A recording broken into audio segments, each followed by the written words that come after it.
This first story will make you hungry. Could you imagine creating an origin of butter chicken and then going to court over it? Indian restaurants go to court over the origin of butter chicken. Take a look. In the clay oven. It's the making of one of the world's most popular dishes, butter chicken. While people are feasting on the delicious Indian delicacy, they're probably not thinking about who came up with this recipe. Even the cooks at this Indian restaurant in London aren't sure of its origins, telling CBS News, "Do you know who invented butter chicken?" Technically, no idea who invented butter chicken, but whoever did it did a good job. It must have taken a genius to marinate chicken in yogurt and spices and serve it up in a sauce of tomatoes, cream, and of course, butter. But getting the glory for this creation is a battle that two restaurants have taken to court in New Delhi. The credit, should we give it to the right people? The two chain restaurants involved are Daryan Ganj and Moti Mahal. While one chain is claiming its founder created butter chicken in the 1930s, the other says it was a cook who worked under him who had the credit stolen. But after nearly 100 years, each restaurant has its own version of the dish. I could have said, I do butter chicken, but this is my restaurant recipe. So this is my butter chicken. The outcome of the case will have little to do with the popularity of butter chicken. Whoever it was, there's a world of grateful diners out there who salute it. For Inside Edition Digital, I'm Mara Montalbano. If they say they create it. You can copyright pageant, for crying out loud. If I went to India and tried that butter chicken, I bet it'd be just as good. For crying out loud.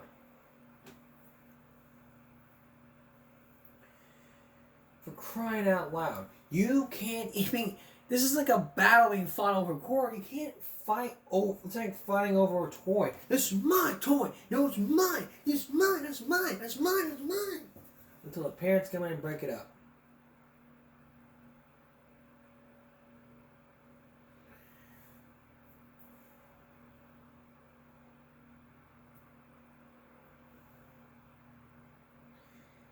Well...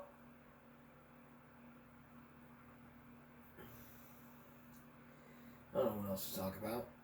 Would you ever... Well, no.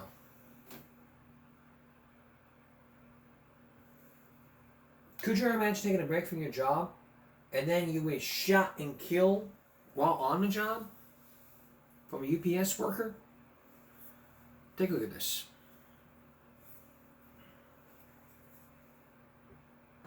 California UPS driver was shot and killed on the job. It sounds like, based on witnesses, this is his normal route, and that area where he was shot was actually where he normally takes his breaks. It happened around 3 in the afternoon in an industrial complex located in Irvine. This is aerial footage as police closed off the area. Detectives say the driver was found in the truck. We don't know if he was followed here, but it doesn't appear to be a robbery. It seems like this UPS driver was targeted. Police are investigating the case as a homicide. A suspect in a silver pickup truck was later arrested. Names for the victim and alleged killer have not been made public yet. UPS said in a statement to Inside Edition, "Our hearts are heavy with the news of the loss of one of our drivers in Irvine, California, and we are assisting authorities to understand what happened. Due to that investigation, we are deferring any additional questions to authorities." This is Inside Edition Digital. What a heartbreaking story. Anyway. I don't know what else to say. I mean...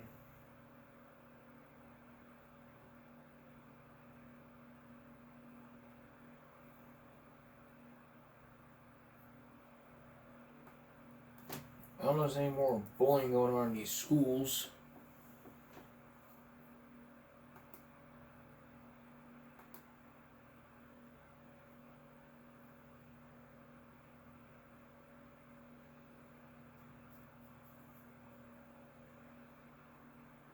There is some analysis about some cases in Taiwan. But bullying is on the rise in Taiwan. But could you tell us a bit more about what kind of issues students are facing at school and how this could be affecting their welfare? 其实台湾的校园霸凌事件的数量，其实每一年都在成长，那会影响到他们可能会是在学校会感觉到很焦虑不安，那进而也会影响到他们的日常生活跟学业的状况。那当然，其实我们也会看见到说，也有长期被霸凌的儿少会有抗拒去学校上课、旷课的情形。那他其实要怎么样把他离开学校之后再带回去学校，我觉得是现在很多校园霸凌里面遇到非常困难的问题。What is it that the government can do to rectify this situation? 教育部在上个月4月17号的时候有刚修正通过，就是校园霸凌防治准则当中，其实已经有将一次性的暴力的事件纳入这些规范。那它也引进了非常多辅导先行的机制跟创伤知情的概念来面对处理。不过我们觉得在第一线的落实上，应该还是缺乏补充更多人力，还有要强调就是教师的能力培养，去在发生冲突之前，应该就要去做一些相对应的辅导。These cases are on the rise because of kids keeping school, and for the past 7 years, you're focusing on bullying. But it's one of the reasons why I created the Stop Bullying Speak Up group on Facebook. Speaking of which, coming up, we're going to go to Denton, to where students share their stories of bullying to the school board. Also, how dangerous is it to drive high? And later on, the top 10 myths, lies, and downright stupidity. Stay with us. We're going to Texas right now. Denton, Texas. That was to where a couple weeks ago there was a fight that happened on the bus. Now, could you ever imagine riding the school bus and then you see two adults beating up a 13-year-old, and then you go home onto social media and you realize it's caught on tape. Well, it was caught on tape, and the video you're about to see is very disturbing to watch. In it, adults beat up a 13-year-old child. Keep in mind, this is 13 years old, going into her teenage years. What was going on that prompted this? Did somebody speak out? Is there an investigation going on? Could it be underway? Tonight we're going to show you what happened during the video. Then we're also going to see the suspect being arrested, and for the very first time, we're going to go to the school board. We're going to go to the school board and see what the students had to say, because I take bullying very seriously. It's one of the reasons why I created Stop Bullying Speak Up on Facebook, to share stories like this and not only raise common sense, but to tell parents, educate parents and children, and especially schools, to say, hey, you're doing this wrong, this is what you need to do. A warning. The video you're about to see is very disturbing, and I let it stand. Please ask your kids to leave the room immediately, and I'm serious. Don't let your kids watch this, and it ain't gonna be fun for you to see it. Here's Robbie Owens.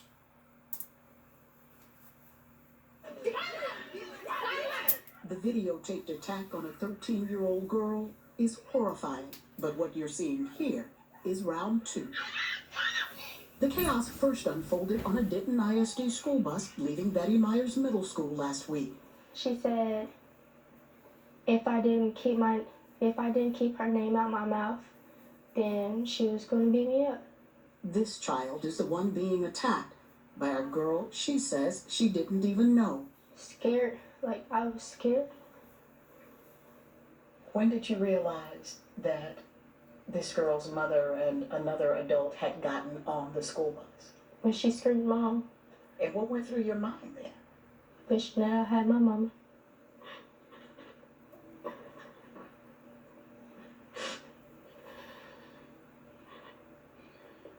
Because nobody helped me. Not then or earlier. The 13-year-old, who wanted to be called Nicole, says earlier in the day she started hearing that the girl, new to the school, wanted to fight her. So she did what has so often been asked. She said something. Yes, ma'am. I told the assistant principal. The same day? The same day. I told the counselor and I told the principal. Nicole says she was later told that school officials spoke to the girl, but it didn't seem to matter. We ended up fighting. And I want to be really clear, Nicole. Who swung first? Who started this fight? She did. And I guess one of the women came and put me in a chokehold on the bus. Nicole says after the adults got off the school bus, they followed it to her stop and attacked her again. Somehow she was able to phone her mother. And I heard my baby scream out.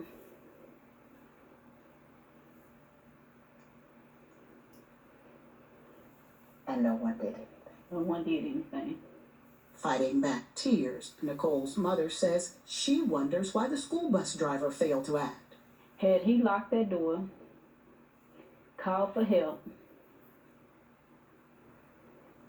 waited for the police to arrive, those grown adults wouldn't have been able to get on that bus, assault my child, and they wouldn't have been able to follow the bus and continue assaulting her. And then while they was out there fighting her, it's like he just drove off. Look closely. You can see in this video the bus pulling away as the teenage girl is being attacked on the ground behind it. I didn't deserve it. I don't think no kid deserves to go through anything like that. Her message to the women who attacked her? I have to look and watch every time I see a white car. And I have to be on watch everywhere I go because of you. Denton school officials tell me that they are unable to discuss student discipline, but could share that the girl is not returning to the campus. Nicole says she was suspended for 3 days for defending herself. I feel like Denton ISD failed my child. I could be a parent planning funeral arrangements if they would have had a weapon and got on their bus with a knife or a gun. What is your message to the school? Do better. If a child is reaching out to you and they telling you someone is bothering them and they trying to avoid a situation, do better. Help them. So what help is there now for Nicole? No, I'm not okay. I got hurt physically, but not just physically, emotionally. And I had to sit up at night crying about it, asking God why. But I also pray for them. Because my mom taught me, just because they did you wrong, it's all for a reason, it's all for purpose. The other night when she said, "Mama, let's pray," and she grabbed my hand and began to pray for them, I'm like, okay. You know? She's going to be all right. Mm-hmm. Yeah, I believe. We all hope that she's going to be all right. She was taken to the hospital later that night to be treated for her injuries, but Ken, this is something that never should have happened. It's infuriating to see that video, Robbie, and it's terrifying to know, that she went through this and what could come of it, the trauma that remains afterwards. You did mention that the other student, though, would not be returning to campus. Anything else that Denton ISD had to say about this? Well, in a statement today, a district spokesperson told me, and I'm quoting, "This horrible video depicts unacceptable conduct Denton ISD never condones, including an adult unlawfully boarding a school bus." They also say Denton ISD has criminally trespassed the adults involved, and those individuals are no longer welcome on any Denton ISD property. Now, following the situation, transportation officials addressed the driver, reinforced procedures, and provided additional training, end quote. But remember, Ken, this is also a criminal investigation. And a Denton police spokesperson tells me that their detective is taking this very seriously, and we can expect an update in the coming days. Of course, we'll be watching. And that was in a coming days. But there is more to the story than meets the eye. So, is there a criminal arrest happening? When we come back, the suspect was arrested, and later on, the board meeting happens. Plus, could you be, how dangerous is it to drive high? And the top 10 myths, lies, and downright stupidity that you don't want to miss. So stay with us. Returning to our look of a Denton ISD student who was attacked on a school bus by adults. With her being the victim being bullied, and her getting suspended for defending herself, are there any charges being filed? The answer is yes. One of the people involved turned herself in and was charged for child violence here in Texas. But is there more being done? Once again, here's Robbie Owens. Denton school officials tell me that they have put special accommodations in place to make sure that Nicole feels safe on campus for the remainder of the school year. She's been given special permission to leave class or the hallway and come to the office anytime she needs support or needs to get out of a situation. And while the mother has confirmed that those supports have been put in place here at the school, she says what she really wants for her family is a fresh start. And here's why. The screams of a frustrated and terrified teenager are hard to hear. And just a glimpse of the video quickly explains her anguish. People were coming up to me asking me if I was okay. No, I'm not okay.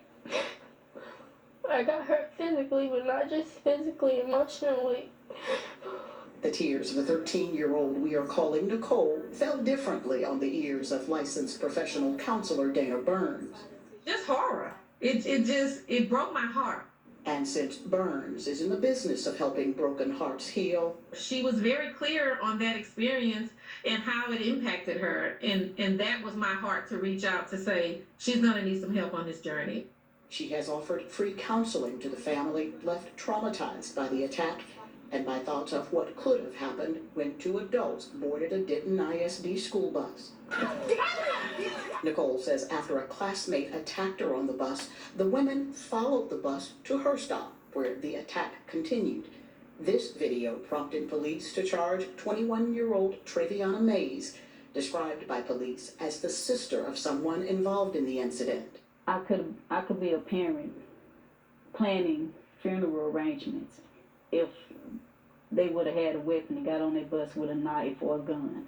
Nicole says she warned school leaders about the threats before she was attacked. I don't care if you hear the same concern 10 times or 100 times a day. It's the one time that we pay attention that's going to matter. And so do better. I didn't deserve it.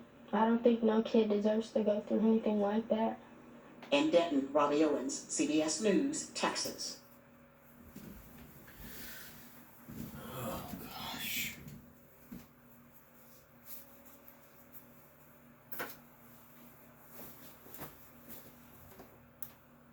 Since this is a commentary show, we're going to raise a lot of common sense.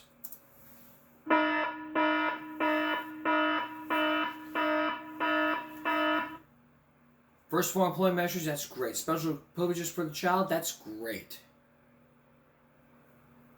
Listen, if you go up to a school district and you tell them, you have a bullying problem, they will look at you dead in the face and say, well, we don't have a bullying problem. You do. On a school bus, schools don't take bullying very seriously. As a matter of fact, let's go back to the previous video because I think there were some previous comments that were in this. Why hasn't the adult being charged and arrested? This wasn't a fight. This was an assault. The mother has grounds to sue the adults that attacked her daughter and the school, plus file felony assault charges. The two adults should be in jail already. One of them is. Sue the heck out of that school. Have the adults that attacked her in jail. No way, those people should have been suspended. Who was in charge? Horrible administration. For defending herself, you need to do better. You need to look at yourselves in the mirror and say, hey, we made a mistake. We need to fix this. And they scratch their heads and do Winnie the Pooh thinking faces going on. Think, think, think. Think, think, think. Think, think, think, think, think. How can we fix this? What can we do? I got it. Let's create a report of bully website. That way, if someone's being bullied, they can report on the website and we can take care of it. This school district here in Flower Bluff does the same thing. You go to their website, you click on report a bully, you're putting your information, and they will take care of it. And look, I don't condone violence. But when I hear stories about kids being bullied, the fathers often tell their kids, go beat her ass. That is direct assault right there. And if that happened, if that would happen, she went into jail, the victim would be charged for assault and battery.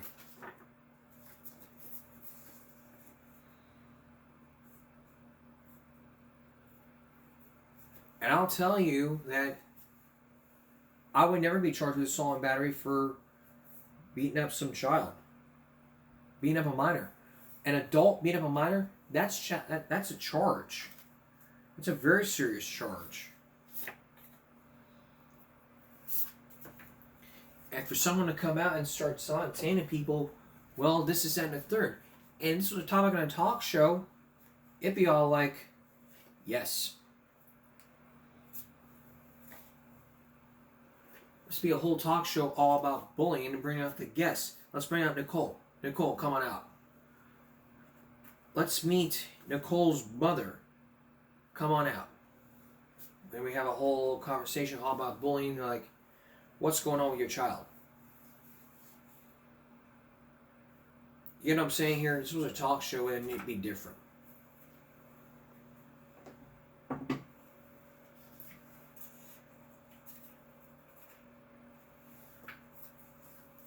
It'd be different. It'd be a whole different type of talk show. But we have to understand where we're coming from here.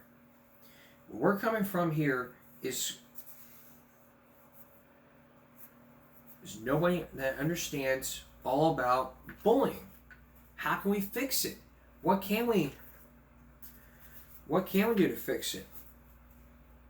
We need the tools, necessary tools, and the training to figure this out. With no tools, we can't get this done. How are we supposed to know what to expect? Schools probably will say, you just don't. Laws are meant to protect people.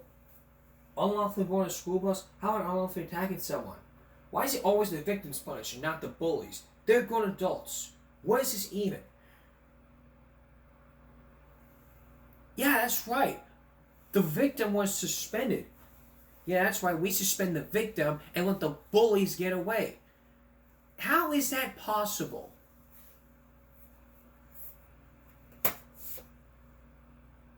Suspending kids for defending themselves from being attacked is ridiculous. There's always been a problem. This is so heartbreaking. Those ghetto adults and their non-guidance having heathens all need to be held accountable. Juvenile detention for the bullies and jail for the evil adults that did this to that girl. The school needs to be sued for failing to prevent this, and the bus driver needs to be suspended and undergo extensive training on how not to let predators on the bus. I pray the victim finds peace. The parents will be charged right along the side of their children for adult. Parents, jail. Teenagers go to juvie. She's a strong young woman, especially praying for them when they hurt her.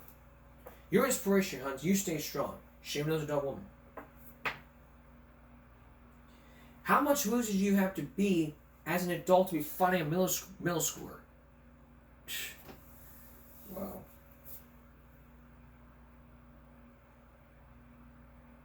Bush needs to be fired. These women need to be arrested. She needs to get a good lawyer. Things have got to change.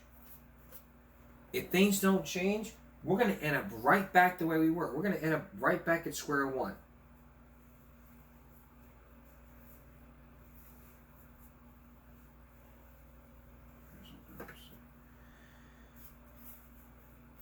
And however,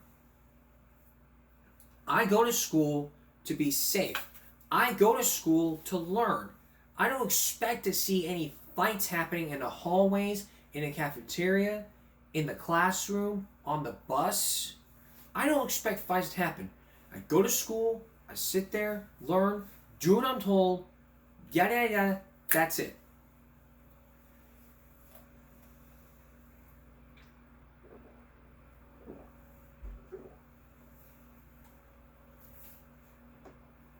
Things need to change. If something doesn't change, then for the 2024, 2025 school year, we're going to be right back to where we were.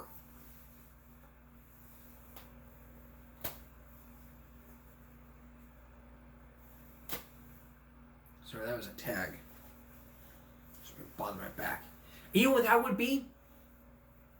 It would be to where we get to train teachers and bus drivers to deal with this type of situations. There needs to be bus conduct reports, or BCR, or BCRs. Basically, a bus conduct report states the child's name, first and last name, and saying what the behavior was. So Shorty, let's say Shorty, it was written up by the bus driver for Mr. Cobb, and on this he has written out that you were throwing something back and forth and spin out the windows. Then he would fess up, and then it'd be a 3-strike rule, like when you're work, like a sports metaphor. 3 strikes, you're out. It needs to be the same thing. You misbehaved 3 times on a bus, get out of here. You're not riding the bus anymore. That's 3 suspensions, you're off the bus. First offense will be 3 days. Second offense, 5 days. Third days, rest of the year, you lose your bus privileges.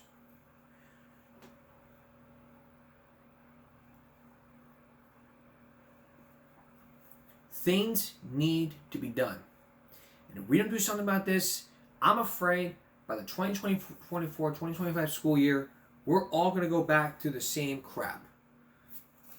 To where no one gets held accountable, schools don't do anything, but sit there and do paperwork. And sit there and say, we're not touching that.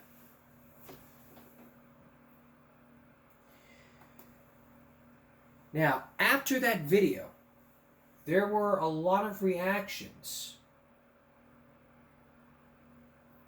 There were a lot of reactions at that board meeting, which it took place.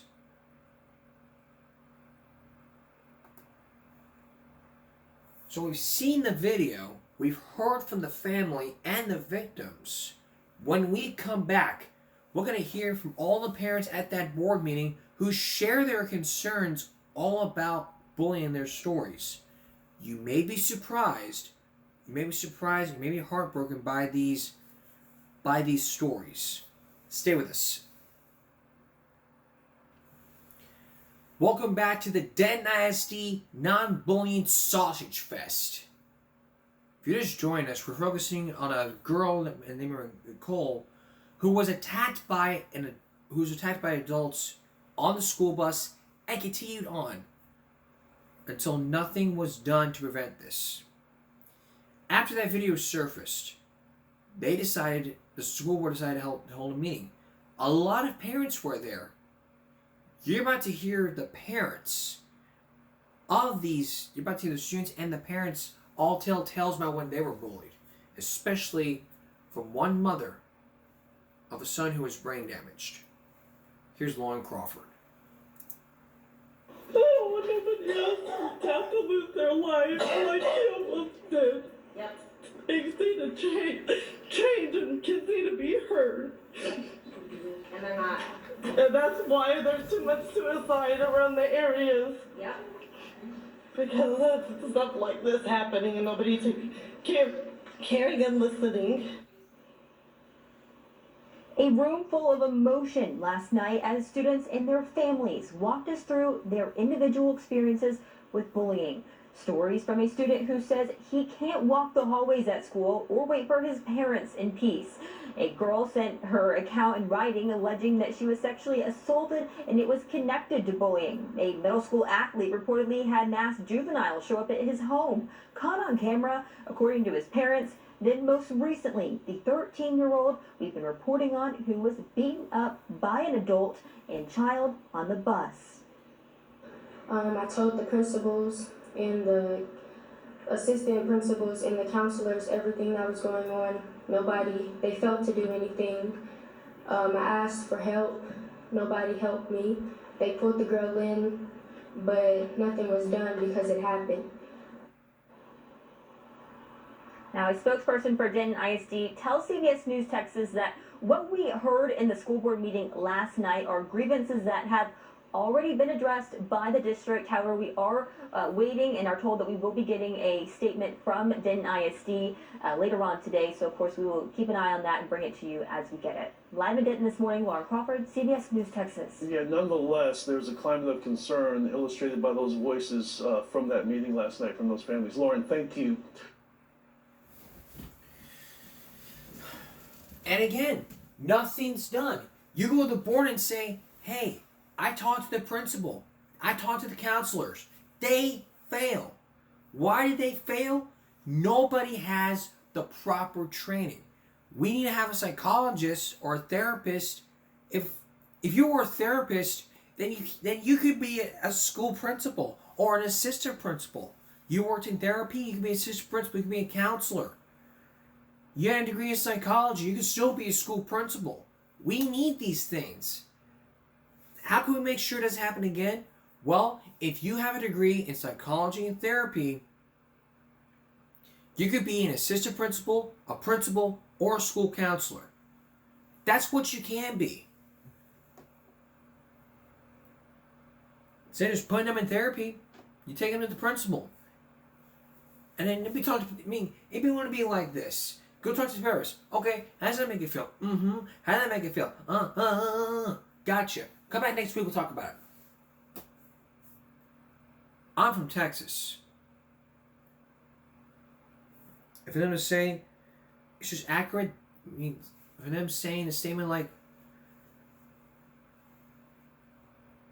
for them to say that we take bullying very seriously, that's a load of crap. That's a load of crap. That's a load of crap. You just open up one mouth your day and say, okay, we'll take care of it. And then you just simply, we're not going to do anything about it. It's like this. You go in a principal's office, you want to report this to somebody, and then all of a sudden, they deal with it. Some people handle it, some people don't. And it's like, what do we do? Nobody's trained on how to deal with the bullies. Teachers deal with them. I send them to the office. The bully may get detention, or they may get suspended. Suspend the bullies. As for the victims, take them to counseling. Help them counsel. Make it optionary. Don't make it mandatory for the child. Every parent wants what's best for their child, and that's a fact. But when if a school wants to sit there and lie straight to your face, and then tell you up front, hey, we do not have a bullying problem, you want to believe them, right? Do not believe a damn word that they're saying in these statements. Don't read those statements. Don't listen to the school. Just give it a while. There are some steps you can take. The first, if your child's being bullied, I'm going to tell you the 4 to 5 steps that you can take. I can tell you the 4 or 5 steps that you can do to make sure this happens again. The first one is to always report this to the principal, talk to your teacher about it, and then talk to your teacher about the incident. Tell your teacher what's going on. Number 2, the teacher won't respond, send it and talk to the principal. Thirdly, if the principal's not going to do anything, talk to the counselor. Counselor won't do anything, you go straight to number 4. Talk to the superintendent. 5th one, superintendent won't do anything, talk to the board. The board doesn't have a plan up here, then you go straight to number 6.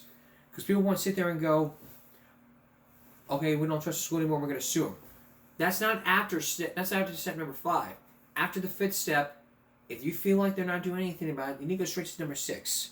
Number 6 is just you hire a lawyer and you sue the school district. And then you fight them over in court, and they can just settle or simply say, we take this very seriously and we never knew about this. And it's like, you want to lie straight to our faces. I mean, I don't want my nephew being picked on. Seriously. I want my nephew to go to school. I want my nephew to learn.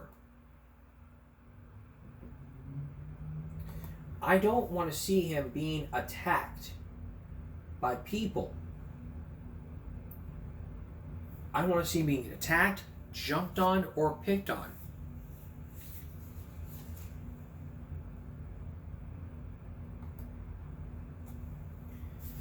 But there's more to. What are you hearing there tonight? But there's more to the story than meets the eye. Let's hear more about these stories. You know, Nicole, some of these stories were really tough to hear. My ears really hurt and my heart was breaking as I listened to stories about middle school students facing some of the challenges of their young lives. As a matter of fact, we listened to more than nearly 24 speakers talk about 3 middle schools here at Denton ISD that just kept coming up. We're talking about Harpool, Strickland, and the other one is Betty Myers. That's the school that Robbie was talking to the student who got attacked, and there was a criminal arrest in that case. I heard from a student who says that he cannot walk the hallways at school or wait for his parents in peace because of bullies. A girl sent her account in writing, alleging that she was sexually assaulted in connection to bullying. And then there was a middle school athlete who reportedly had masked juveniles on his sporting team show up at his home, reportedly caught on camera. That's according to his parents. Then there was a Geyer High School student who says his bullies beat him so badly that he was in ICU for 11 days and still has brain damage from that attack.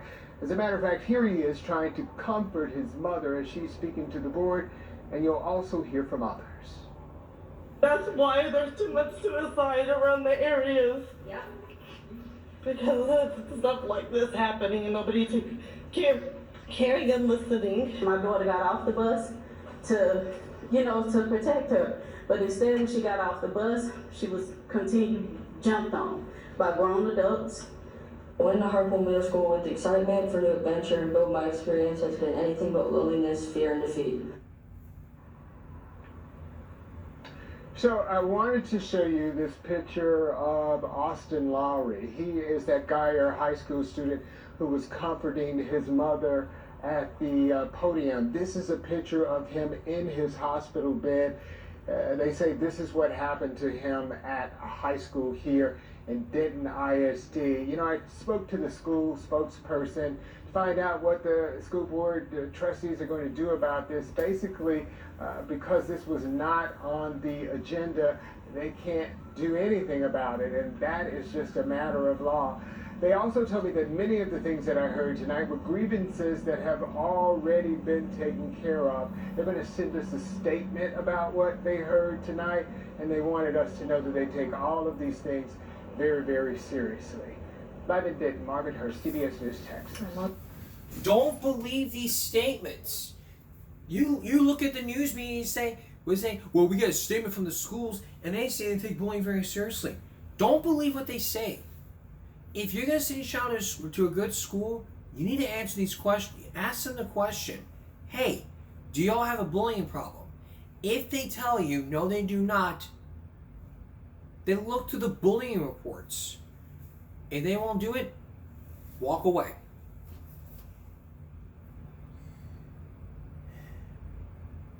Now let's look at the comments from this video. I'm sure a lot of y'all that commented on this video, I mean, this is one. If you took it seriously, there would be no issues regarding it. Start with an apology to those kids and their families. Then put some action into play. They're not going to do anything until you... They're not going to do anything you tell them. But they will not handle the problem. Bad, very bad school system. Principals do anything for the students and does not know how to keep all the children safe. This is what they teach the education system. This is what I'm going to teach you guys. Some common sense. If you do not know how to run a school, you need to fucking move. What is wrong with you people? We don't know what to do? There's lots you can do. There's a lot you can do. Jail time. Juvenile jail. There's lots that you can do. and you're sitting there saying, we don't know what else to do? Bullying is one of the number one reasons why kids are committing truancy. They're being bullied and they're not going to school anymore. And that's why they transfer to different schools, because a lot of these school systems don't handle the bullies. Remember Dangerous Hallways? There were 2 girls that were victims of bullying. And they were attacked by 3 girls. What did the school do? Not a damn thing. They didn't do anything. All they did was put the spotlight back on the victims. And the Denton police, and in his Denton case, that's the same thing as the Dangerous Hallway segment. The spotlight was back on the victim. The victim was suspended for defending herself, and nothing was being done. I'd imagine they say in that board meeting, be like, what can we do? They think in different ways. Experts all over the field would be talking with them, saying, okay, here's what you can do, and here's what you can't do. Write it down, discuss it in the next board meeting, throughout the next year, and be like, okay, this is what we're going to do, and this is how we're going to do it. When we were kids, a school counselor would just walk in during some time, and they would talk to us all about bullying. Social workers would come into play. And a lot of times, no one deals with this situation because schools don't have the proper resources. And they said to you out of your face saying we don't have a bullying problem. Don't believe them. And they have statements that say different things. Then don't believe the statements. In 7 years, this is the story that would really put the buttercream icing on the cake.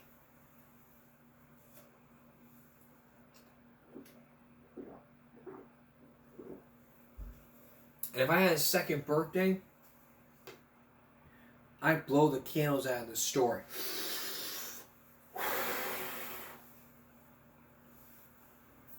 It's a Superman joke. What can we do as a community? Because these things happen in our communities. Kids are out there fighting.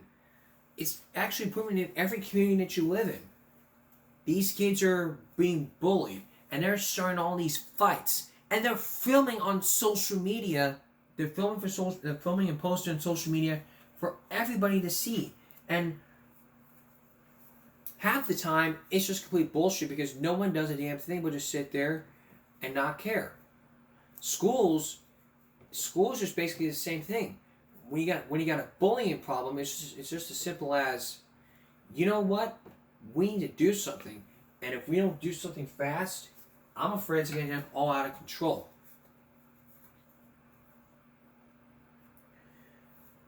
If you were to sit down at a meeting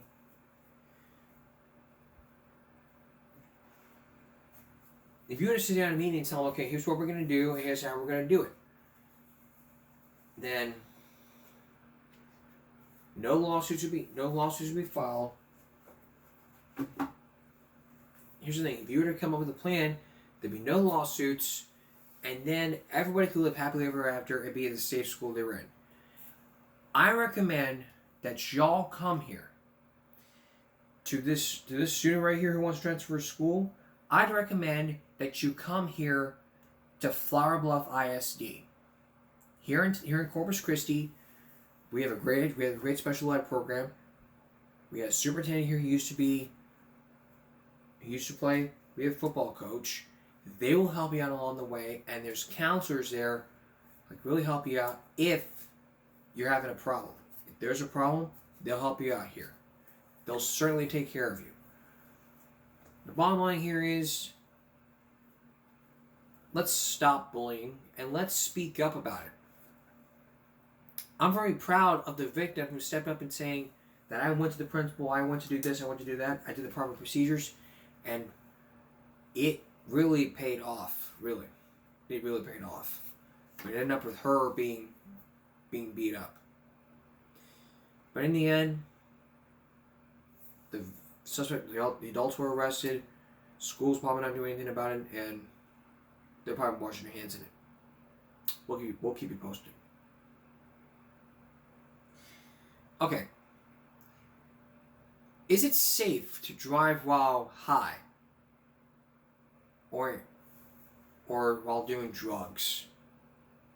You're about to see an experiment that could... I don't know how to say it. Stay with us. What are they thinking? What were you thinking? What were they thinking? What were you all thinking that it'd be so cool to drive while smoking pot?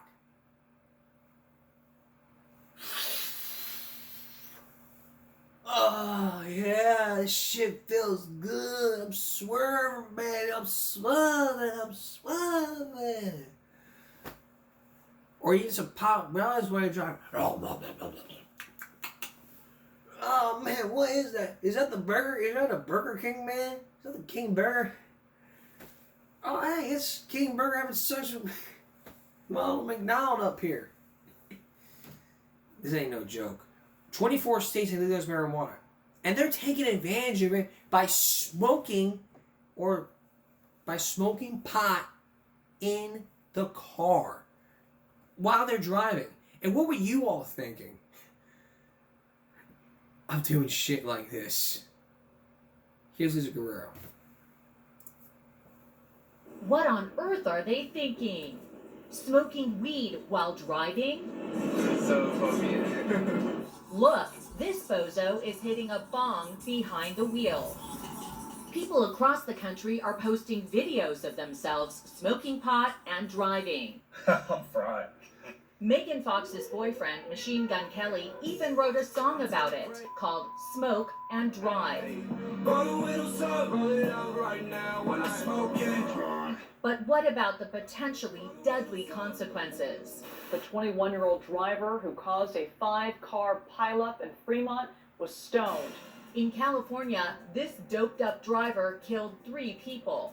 And this Texas man is accused of killing a family of 6. Court documents say he had marijuana in his system at the time of the wreck. Every state has a legal limit on how much alcohol you can drink and drive, but that's not the case in relation to marijuana. Some states do, and some states don't. I miss my daughter every single day. I will until the day I die. I wanna sing, I wanna shout, I wanna Just a wonderful person. She was very kind and loving and trusting. Mary and Craig Kasmark say their daughter Crystal would be alive today if not for her boyfriend, Josh Dougherty, who tested positive for marijuana the night he swerved into oncoming traffic on a California highway, crashing their car at 70 miles per hour. As a parent, losing a child, it is a sentence for the rest of our lives. Because there's not a day that doesn't go by that I don't think of my daughter. If he would have just been a responsible person, this probably never would have happened. And my daughter would be here today, and I would be enjoying a life that I had dreamed of. On one occasion before the crash, Mary says she even witnessed Josh smoking pot prior to driving. I know he liked to get high a lot. I saw him in his car. Every time he'd jump in the car, he'd get stoned. She told him, don't kill our daughter. I saw him in the driveway by his car, and he was lighting up a joint, and I said, you know, Josh, I'm really uncomfortable with you getting high and then getting in the car with my daughter and driving. Tests the night of the accident revealed the level of THC in Dougherty's blood was 3 times the legal limit in other states. But because California has no limit, he was charged with misdemeanor vehicular manslaughter instead of murder. And get this, it wasn't the first time Dougherty killed a passenger in California. He's done it twice now. It didn't seem to change anything the first time. In 2009, he crashed and killed 16-year-old Alexis Vega. As part of that plea, he agreed to never drive impaired and was warned if he did and someone died as a result, he could be charged with murder. Despite this, Dougherty served only 200 days behind bars for the death of Crystal Kasmark. Something's wrong with the way California is just allowing everybody to go free, get out of jail. It's crazy. He spent time in jail the first time. Now he's only spent a few months. This is the second person he's killed. This isn't right. I think the overall impression is, honestly, that it's okay to smoke and drive. And it's really not. California prosecutor Gregory Hayes says the laws aren't the only thing that needs to change. Many of our jurors smoke marijuana, and some of them smoke marijuana and come and do jury service. And we are asking them to find somebody guilty of a crime that perhaps they committed when they came down to do jury service. We tried to speak with Josh Dougherty about his driving history. And Lisa Guerrero with Inside Edition. Crystal's parents say that you should still be in prison and that you got away with murder. What's your comment to them? I don't have any comment. And you won't believe where we found him. In line at a California DMV. 2 different women died in 2 different accidents with you behind the wheel. What's your response? It's so simple. If they would just formulate some kind of regulation, put some accountability in behind it, make it so people have to stop and think, am I safe to drive? And that's exactly what some states have done, like Colorado, where they do have a legal limit in place. We teamed up with the Colorado State Police and Department of Transportation, who say they're prepared for every scenario when it comes to impaired driving. And with the help of 3 responsible volunteers, we put their drug recognition training to the test. But first, our experiment began at local legal marijuana dispensary Native Roots, where they say their bud tenders are trained to educate customers. We make sure that they have every piece of information that they need before they leave the store so that they can make safe decisions, utilize ride shares. Before long, they say they were completely stoned. Given how you feel right now, would you be willing to get behind the wheel of a car and drive? Do you think you would be safe right now? Of course not, no. No, I definitely would never. Not a chance, no. But could they fool these trained officers? Amy, you consumed any marijuana today? No ma'am, not today. Go ahead and step out for me, sir. We set up fake traffic stops. Go ahead and maintain that position until told to do otherwise. Do you understand? Yes, ma'am. And one by one, 1001, 1002. they struggled through the rigorous field sobriety tests. Did I mess up on that turn? Yes. I knew it. They all failed. Place your hands behind your back, interlace your fingers. And they didn't pass the physical evaluation either. And place your hand on your knee with your palm up. If you would have pulled over one of those 3 people in this condition today, would they have been arrested here in Colorado? Absolutely, they would have. Impairment is impairment, regardless of the substance. A lot of people believe that they're better drivers when they have ingested cannabis or cannabis products, and that's just not the case. How can a person be sure that they shouldn't be getting behind the wheel if they've ingested cannabis in any form? That's really simple. If you consume, just don't drive. Authorities say without stricter laws nationwide, prosecution is difficult, and this reckless behavior will continue. Want to get stoned? Do it when you're just sitting around your house and you're not going anywhere. Don't endanger anybody's life.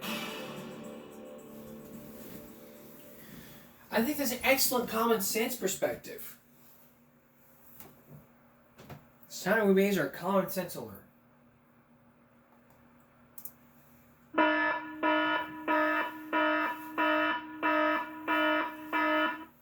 We need tougher laws and tougher restrictions. California, in one case, is like, we'll charge you with disorderly conduct. Colorado's the only state that does these legal limits. You drink and drive, there's legal limits. For marijuana, not a goddamn thing. If you drive high, you're going to be ending up in jail. You drink and drive, you wind up in jail. You want to smoke some pot? Then don't do it while you're driving. Go do it while you're sitting outside your while you're sitting outside the front yard or backyard. Don't smoke and drive at the same time, especially cigarettes. Look, if you want me asking me, do you smoke? Look at my face. Look at my eyes. Do they look red to you? If they do look red, you're goddamn wrong. I do not smoke. And if I did smoke, I would not even be here talking. I don't smoke marijuana. I don't do drugs. I'm a clean motherfucker. You drug it? You could drug test me right now. I'll pee in the cup right now on camera. And then drug tests come clean. I'm a clean boy. I don't drink. I don't smoke. I don't drink alcohol. I don't consume any alcoholic beverage. Hand me a beer, it's going in the trash. You make me smoke pot, I'll stomp on it. You want to smoke some pot? Yeah, sure. Here you go. No smoking.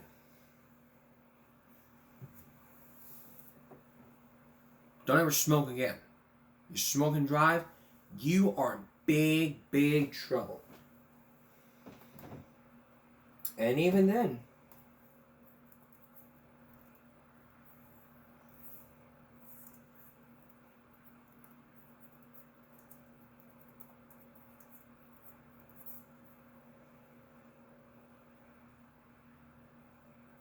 you wouldn't even be sitting here discussing the issue all about marijuana. We have to be aware of what's going on.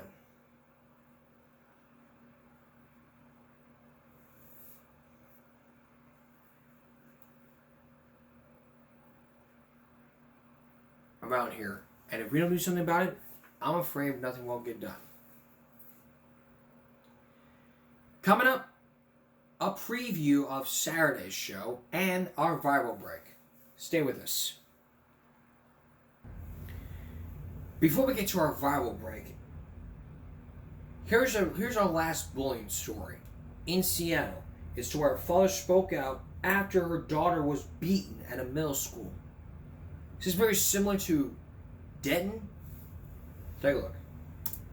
Walking through Bush Middle School is where Robert Orr expects his 14-year-old daughter Jamie to be on a Monday morning. But not long after, you see something thrown at her. She had no clue that these girls was behind her. Another girl drags her from behind and viciously beats her. I took her to the emergency room, and they said it was she had symptoms of mild concussion. She still has problems bending her neck. Orr says his daughter now suffers from severe PTSD after what was done to her on April 29th, as shown in this 30-second clip that he believes has been circulating around social media. It's what had him pull Jamie out of her Tumwater school. It really hit me hard that, my daughter could have, she could have died from this. He says the girl seen beating his daughter has been suspended, but he believes more students should face consequences. Even the ones holding the camera that were involved, that knew what they were going to be recording, should be held accountable for as well. He fears his daughter could face retaliation if she goes back, but since she's been out of school for so long. And my daughter's at a point now where she could fail a grade if they don't hurry up and do something. Orr says he's since filed a police report and is in touch with the school district and a school resource officer as they continue to investigate. I don't think no child or no person deserves to be beaten like that. That was Fox 13's Nia Wong reporting. Now, we have reached out to Bush Middle School and the school district to get a response, but as of tonight, we are still waiting to hear back. There's no common sense being raised about this. But it's basically, put down the camera, and go help out. Don't film on social media. Bada boom. It's not bullying, it's assault, it's a crime. I don't want to waste my breath with the school. File criminal charges to them. Sue the girl and her parents. No, you gotta go through that's the 6th step. You gotta go through the 5 steps first. Everyone involved, both filming and attacking, should be charged. This is a felony, battery, and it should be handled to the DA for immediate arrest. As charged as assault, plain and simple. Bullying and felony, you spend some time in jail. Bullying and carry, it's 100% assault. Suspended. Should have been arrested for assault and battery. Expelled, then arrested. The people recording not helping the school should be banned too. It's like, hey, what are you doing videotaping? Put down the camera and help out. Put the camera down and help out your friends. Don't post it on social media unless you're one of the witnesses for evidence. Unless there was evidence of that, you're welcome to show to the district attorney. The girl filming was in on it. She needs to be charged, and the guy passing by as nothing happened should be ashamed of himself. This is disgusting. It's like, Yeah, I'll carry on. I'm gonna go over there. Should have been like, what the what? There's a fight happening. Hey, break it up, Choco. Break it up. That's it. Break it up.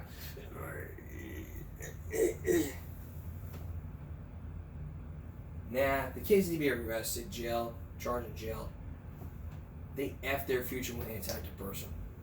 Sue the parents. The school district won't do anything. It's like punch it over crowdly because you go to jail. This is going to probably ride to parody the Try That in a Small Town song. Try that in my school. See how far you walk down the halls. Around here we take care of it all. You cross that line, you'll be jailed. And it won't take long, I hope. Try that in my school. Jail for the students who hurt parents. Jail for those videotaping social media. The school will back you up. Send school 2. Consequences. I want them fine in jail. Anyway, that's enough of those comments.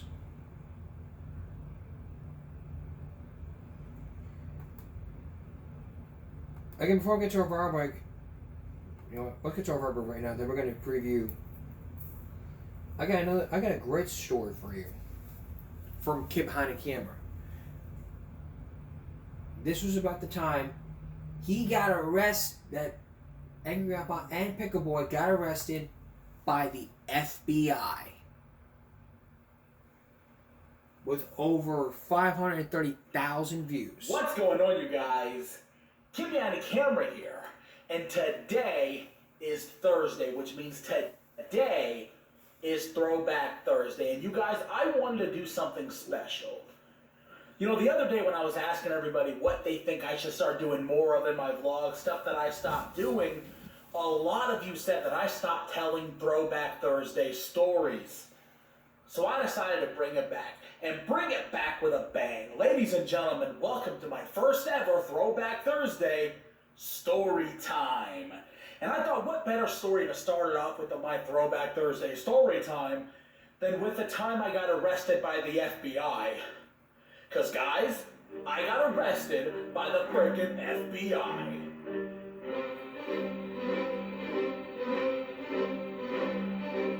This is one of the craziest stories that I actually have to tell you guys, and I gotta be honest, it's one that I've been afraid to tell for years and years and years. I didn't even want to talk about it.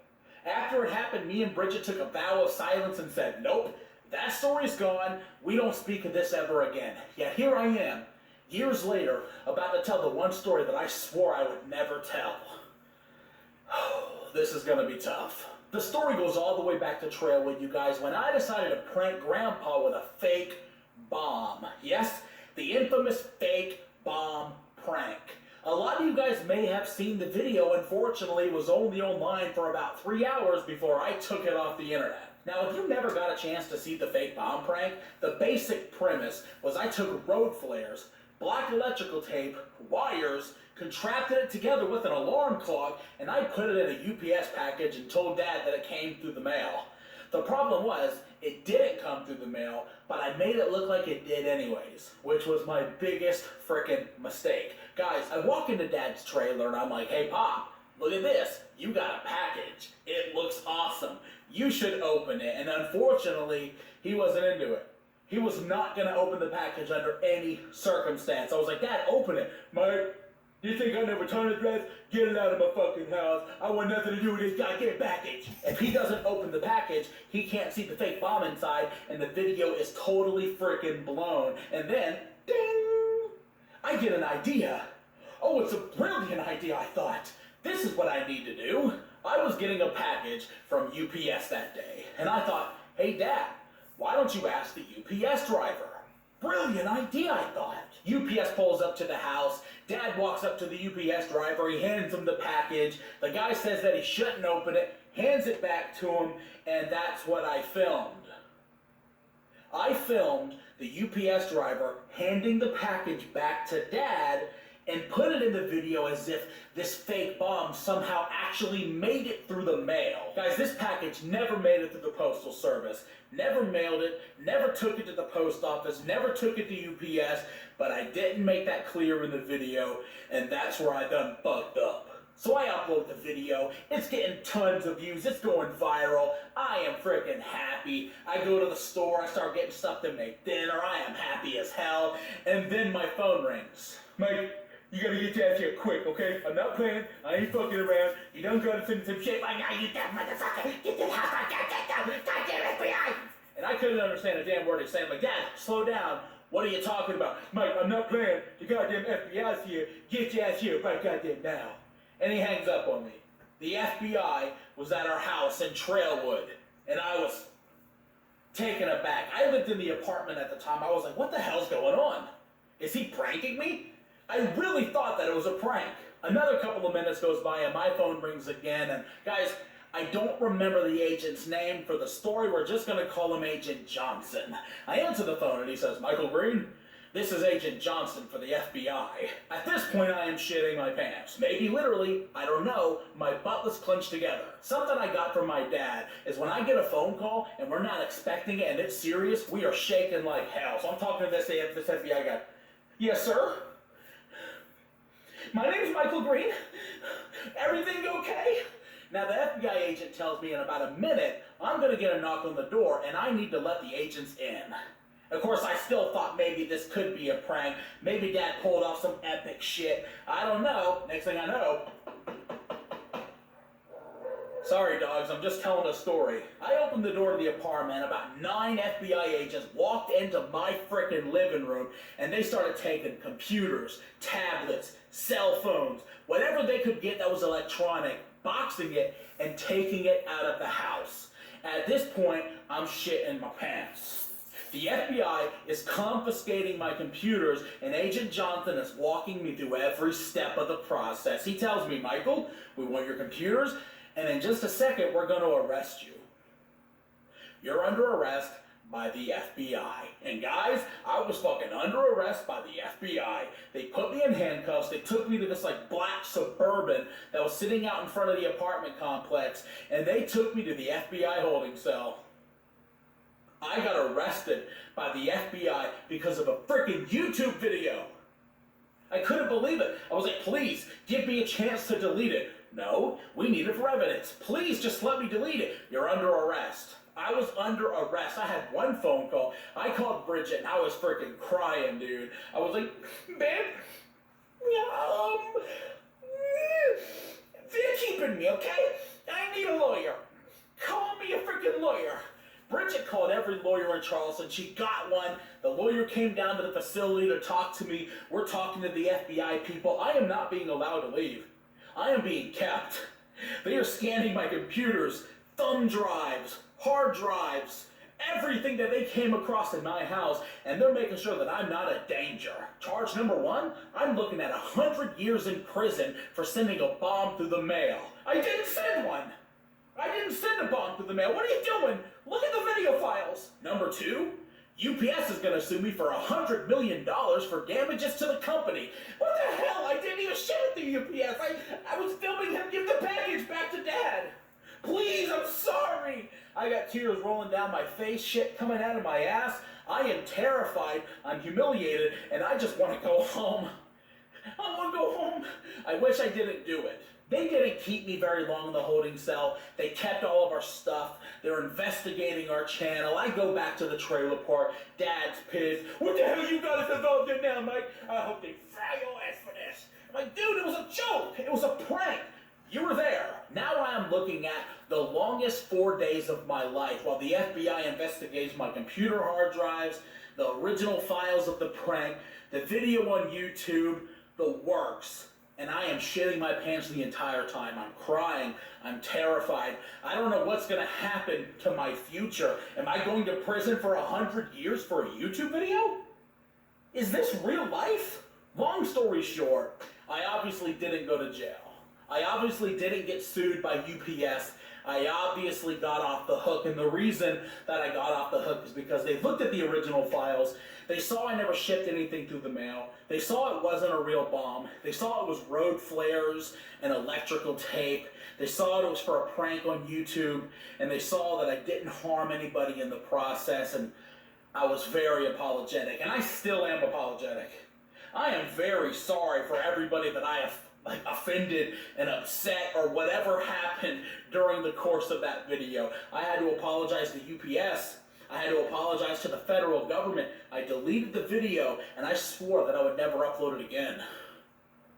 I may. I don't know if I'm ever going to upload that video. I've got all the files still. However, if I do upload that video, I am not showing the scene where the UPS guy hands Dad the package. That scene's dead. It's gone forever. It just started off as an innocent prank. Just a video for YouTube that I could film with my dad, and I laugh at it later, and we have a good time, and a lot of people get a video that they can enjoy, and in the long run, what I got was my ass arrested, pending charges, possible lawsuit for a freaking YouTube video. Guys, do not play with the federal government. Do not play around with the mailing system. Do not fuck around, okay? Because they will arrest you.